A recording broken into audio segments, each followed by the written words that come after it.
कधी धो धो तर कधी रिमझिम अशी रूपे दाखवणारा. पावसाळा काढता पाय घेताच अश्विन महिना येतो. आकाश निर्भ्र होऊ लागते. आकाशात ढगाळ लपलेला चंद्र दिसू लागतो.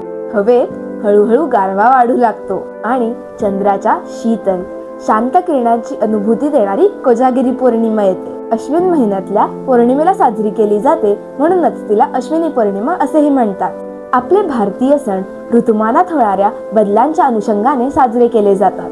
त्यातलाच हा एक ऋतू बदलाचा सण आहे.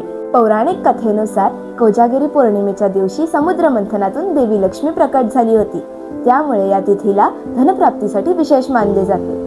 या दिवशी चंद्र संपूर्ण 16 कलांनी परिपूर्ण असतो आणि त्याची किरणे अमृतमय गुणांनी युक्त असते असे मानले जाते. या दिवशी श्रीकृष्णाने चंद्रप्रकाशात महारास केला होता आणि त्या दिवशी चंद्राने अमृत वर्षाव केल्याचे मानले जाते. कोजागिरी पौर्णिमेशी संबंधित काही दंतकथाही ऐकायला मिळतात. मगध देशातल्या वलिकची कहाणी ऐकवली जाते.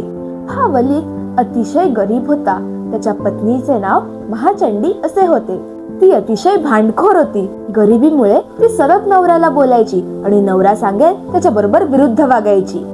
तिच्या या वागणुकीला तो अतिशय कंटाळला होता. त्याने लक्ष्मी प्रसन्न होईपर्यंत घराचे आणि बायकोचे तोंड बघायचे नाही असे ठरवले.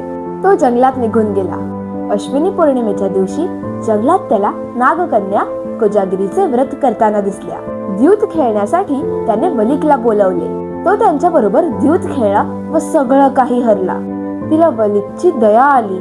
तिने त्याला श्रीमंत केले व सुंदरही केले. त्यामुळे नागकन्या त्याच्यावर मोहित झाल्या. त्यांनी त्याच्याशी गंधर्व पद्धतीने विवाह केला.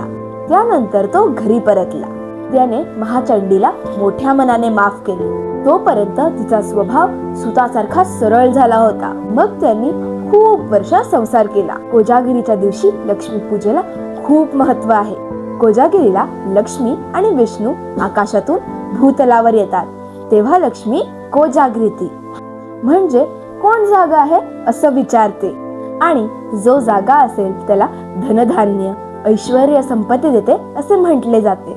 म्हणून लक्ष्मीचे स्वागत करण्यासाठी मध्यरात्री 12 वाजेपर्यंत सर्वजण जागरण करतात. या दिवशी मंदिरे, घरे, अंगण, रस्ते, उद्याने स्वच्छ केले जातात.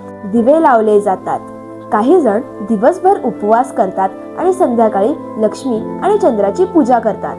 नंतर तिला दूध आणि खिरीचा नैवेद्य दाखवला जातो. इतरांना तो प्रसाद देऊन मग स्वतः खाल्ला जातो. या दिवशी चंद्र पृथ्वीच्या सर्वात जवळ असतो, म्हणून तो मोठा दिसतो. आजची माहिती तुम्हाला कशी वाटली आम्हाला कमेंट सेक्शन मध्ये नक्की कळवा. स्टे ट्यून, कारण गप्पा गोष्टी अजून बाकी आहेत.